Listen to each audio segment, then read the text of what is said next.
여러분 안녕하십니까? 진성호의 융단폭격, 손혜원 무소속 의원을 융단폭격합니다.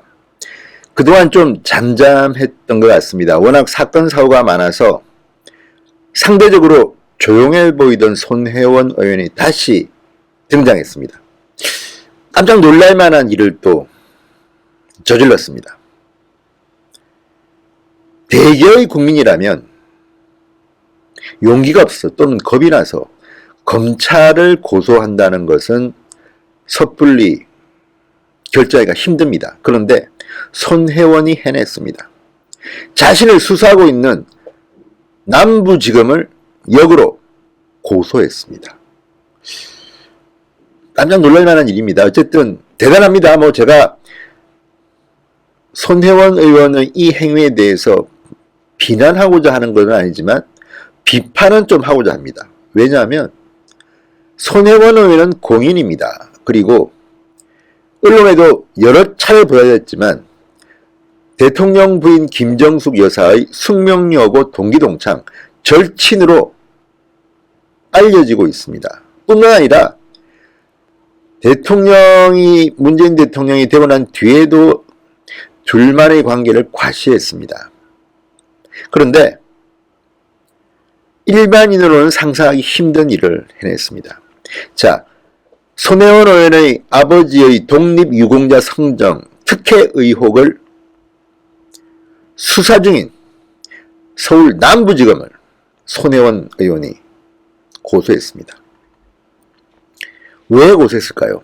이유는 단순합니다. TV조선 보도 때문이었습니다. 자, TV조선이 좀 됐습니다. 이런 보도를 했습니다. 보훈처의 공적심사위원회가 손혜원 의원 부친인 손용우 씨에 대해서 작성한 독립유공자 공적조서 내용을 공개했습니다. 자, 이 내용에는 손혜원 씨의 아버지 손용우 씨가 괴뢰정보처 대남공작선을 타고 월북해서 밀명을 받았다, 이런 내용이 포함되어 있습니다. 치안본부 제조회 결과 확인된 사항이라고 합니다. 자, 이런 보도를 TV조선이 했습니다. 그러자 손혜원 의원이 발끈해서 무더기 고소를 했습니다. 남부지검도 고소했고요. 그리고 보훈처, 그리고 TV조선도 고소했습니다. 자, TV조선 보도본부 관계자, 서울 남부지검 또는 국가보훈처의 성명 불상자를 상대로 고소고발장을 제출했습니다. 주된 혐의는 공무상 비밀누설, 출판물 등에 의한 명예훼손, 사자 명예훼손이라고 손혜원 의원 측 변호사는 말합니다. 자, 논리는 이렇습니다. 보훈처 또는 보훈처를 압수수색한 검찰이 TV조선에 해당 공적조서를 유출했다. 이게 손혜원 의원 측의 주장입니다. 손혜원 의원은 TV조선 보도 직후 자신의 페이스북에 이런 글을 올렸습니다. 국가보훈처에 보관 중인 자료는 우리 가족 누구도 본 적이 없는 보안 자료다. 보훈처가 아니라면 압수해간 검찰만 가지고 있을 자료가 어떻게 언론사에 전해졌을지 끝까지 파보겠다. 자, 이런 유출 의혹에 대해서 서울 남부지검은 손혜원 의원 부친에 대한 보훈처의 1986년 공적조서는 검찰과 전혀 무관한 자료다. 검찰이 국가보훈처로부터 압수한 자료가 아니며 언론에게 제공한 사실도 없다, 이렇게 말했습니다. 검찰도 손혜원 의원이 무서운가 봅니다. 대개 일반적인 경우 이렇게 상세하게 친절하게 설명하지 않습니다. 정말 어처구니가 없습니다. 손혜원 의원은 대한민국 특별시민입니까? 공인이기 때문에 언론이 비판할 수 있습니다. 특히 손혜원 의원이 지금 남부지검의 수사를 받고 있습니다. 왜? 손혜원 의원이 부친의 국가유공자 지정을 위해서 특혜 의혹이 있기 때문입니다. 이미 사실관계가 여러 가지가 확인됐습니다. 본인도 일부 시인한 것도 있습니다. 피우진 국가보훈처장이 이례적으로 손혜원 의원실로 직접 찾아와서 몇 달 뒤 발표할 국가의 기밀사항을 미리 알려줬습니다. 그리고 실제적으로 아무런 문서도 제출하지 않고 전화 몇 통으로 이렇게 국가유공자로 지정받고, 심지어는 문재인 대통령이 다른 사람 다 제치고 손혜원 의원 부친만 직접 대신해서, 고인을 대신해서 손혜원 어머니에게 그 훈장을 전달했습니다. 상황이 이쯤 되면 자숙해도 모자랄 판에 그 내용을 비판했다고 TV조선, 남부지검, 본처를 함께 고소고발했습니다. 정말 대단하지 않습니까? 대한민국 국민이 모두 손혜원처럼만 살 수 있다면 대한민국은 공정한 나라 되겠죠. 그렇지만 언론의 비판 보도는 추적원을 밝히지 않습니다. 그런데 손혜원은 TV조선만 고소고발한 게 아니라 서울 남부지검 본처의 성명 불상자까지 함께 고소고발했습니다. 아무튼 대단합니다. 믿는 구석이 있어서 그렇겠죠. 손혜원은 이것 말고도 여러 가지 지금 목포 투기 의혹 많습니다.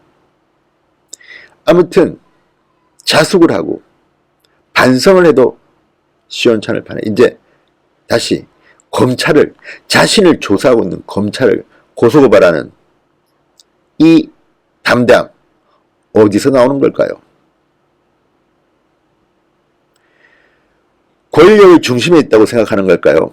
아니면 내 친구가, 내 절친이 청와대의 영부인이야, 검찰이 감히 나를 조사해? 이런 생각을 혹시라도 갖고 있을지 조심스럽게 걱정해 봅니다. 그러면 안 되는 거 아시죠? 권력을 이용해서 검찰을 압박한다?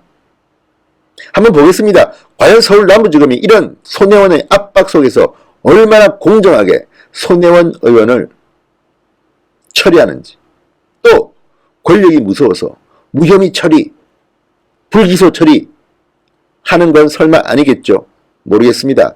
모든 것은 법적 절차에 따라서 하겠다고 믿지만 문재인 정권의 검찰이 그동안 보여준 행동은 너무나도 실망스러웠습니다. 그렇기 때문에 이번 손혜원 의원의 이 행동, 다시 설친다, 다시 나댄다, 이런 비판들이 나오고 있습니다. 정말 속된 말로 눈에 보이는 게 없다, 이런 비판까지 나옵니다. 어쨌든 잠잠했던 손혜원이 또 등장했습니다. 그러면서 역시 손혜원은 다르구나, 통이 크구나, 대한민국의 특별 시민이구나, 이런 생각을 문득 가져보게 됩니다. 여러분, 손혜원 의원의 이 고소고발은 법적 절차에 따라 추정은 될 것이고, 더 중요한 것은 손혜원 의원이 이 고소고발을 한 이유 중 하나는 이 조서, 공적 조서의 내용이 사실이다 아니다라는 내용은 없습니다. 어떻게 유출되느냐? 문재인 정권의 특징 중 하나가 그겁니다. 진실이나 본질에 대한 것보다는 유출 겸입니다. 기밀이 유출됐다.